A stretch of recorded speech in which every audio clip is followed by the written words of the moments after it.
Hi friends, నమస్తే. Vote హక్కు కలిగి ఉన్నటువంటి ప్రతి ఒక్కరికి కూడా బిఎల్ఓలు అయితే ఒక ఫారంని ఇవ్వడం అయితే జరుగుతుంది. సర్ అప్లికేషన్ ఫారంని అయితే ఇస్తున్నారు. ఈ అప్లికేషన్ ఫారాన్ని మీరు నింపి ఇచ్చినట్టయితేనే మీ యొక్క ఓటు హక్కు అనేది భద్రంగా ఉంటుంది. నింపి ఇవ్వనటువంటి వారి యొక్క ఓటు అనేది తొలగించబడుతుంది అని చెప్పేసి మనకి కేంద్ర రాష్ట్ర ప్రభుత్వాలు అయితే తెలియజేయడం జరుగుతుంది. అయితే ఈ యొక్క ఫారాన్ని ఏ విధంగా తప్పులు లేకుండా నింపాలి? ఇక్కడ 3 కేటగిరీస్ వైజ్గా నింపవలసి ఉంటుంది. 2002 ఓటర్ లిస్టులో పేరున్నటువంటి వారు ఒక విధంగా నింపాలి.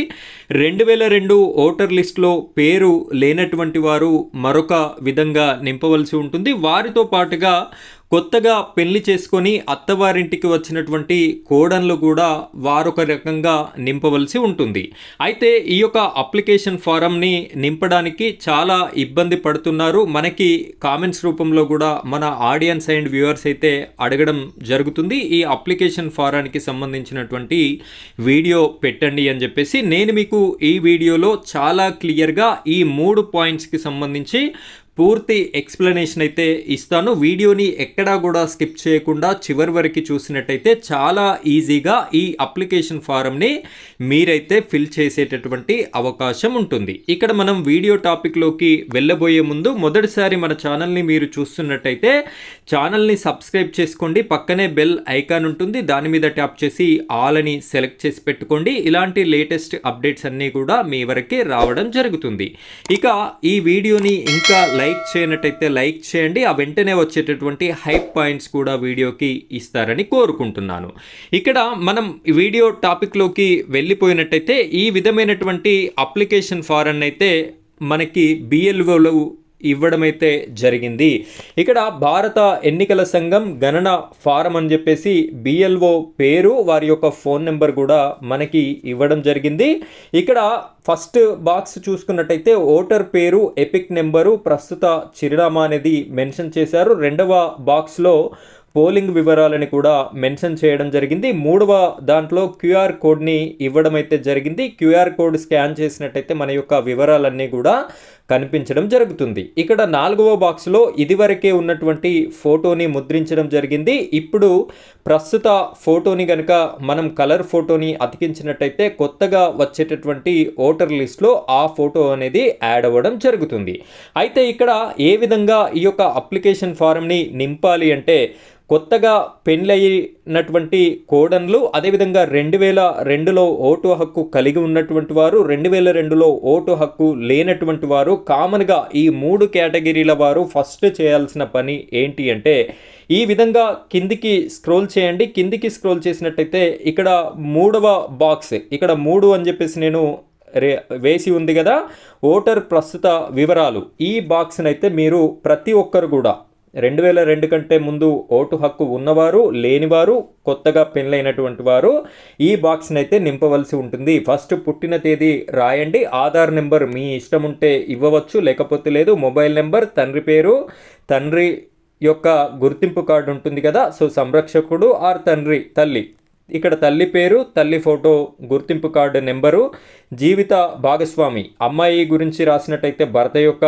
పేరు, భర్త యొక్క నెంబరు, అదేవిధంగా అబ్బాయిది నింపుతున్నట్టయితే మీ యొక్క భార్య యొక్క పేరు, భార్య యొక్క గుర్తింపు కార్డు నెంబర్ని మెన్షన్ చేయవలసి ఉంటుంది.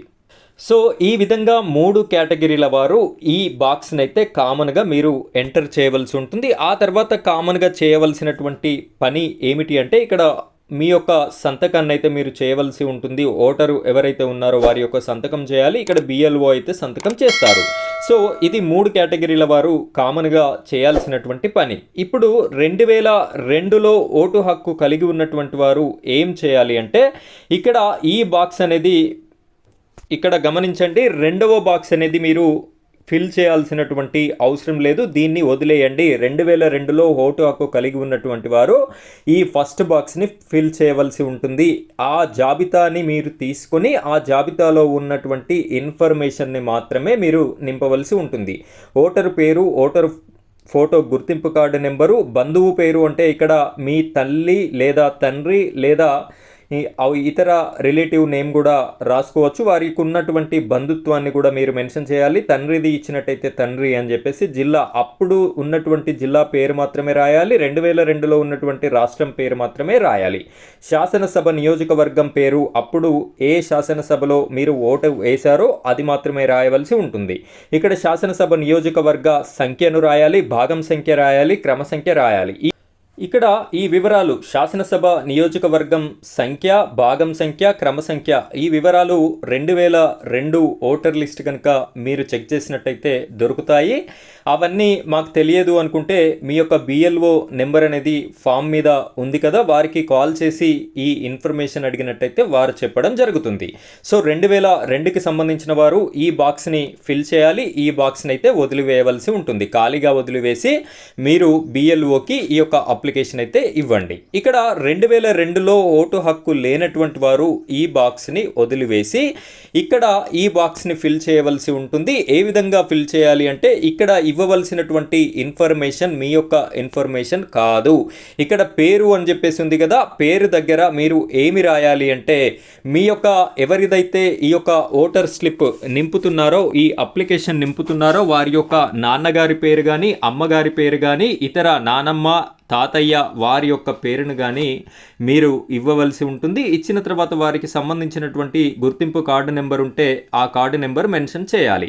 ఇక్కడ బంధువు పేరు అంటే ఇక్కడ ఎవరి పేరైతే ఇస్తున్నారో వారి యొక్క నాన్నగారి పేరు కానీ, అమ్మగారి పేరు కానీ రాయండి. బంధుత్వము అంటే వారు తల్లినా తండ్రినా అనేది రాయండి.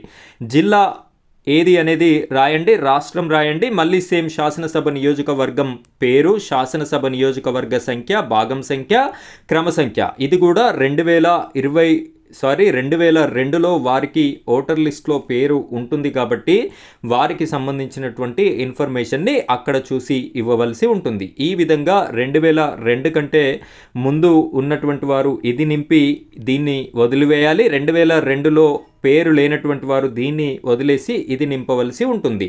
ఇక కొత్తగా పెళ్ళయి వచ్చినటువంటి వారు కూడా సేమ్ వారు 2022లో ఓటు హక్కు కలిగి ఉన్నట్టయితే ఈ బాక్స్ని నింపి దీన్ని వదిలివేయాలి. ఒకవేళ అప్పుడు పేరు కనుక లేనట్టయితే మీరు ఈ బాక్స్ని నింపవలసి ఉంటుంది. ఫస్ట్ బాక్స్ని వదిలివేసి ఈ బాక్స్లో మీ యొక్క నాన్నగారి పేరు కానీ, అమ్మగారి పేరు కానీ మీరు రాయవలసి ఉంటుంది. ఈ విధంగా ఈ యొక్క అప్లికేషన్ని ఫిల్ చేసి మీరు BLOకి ఇచ్చినట్టయితే మీ ఓట్ అనేది భద్రపరిచి ఉండడం జరుగుతుంది. సో ఇందులో మీకేమైనా డౌట్స్ ఉన్నట్టయితే కామెంట్ రూపంలో తెలియజేయండి.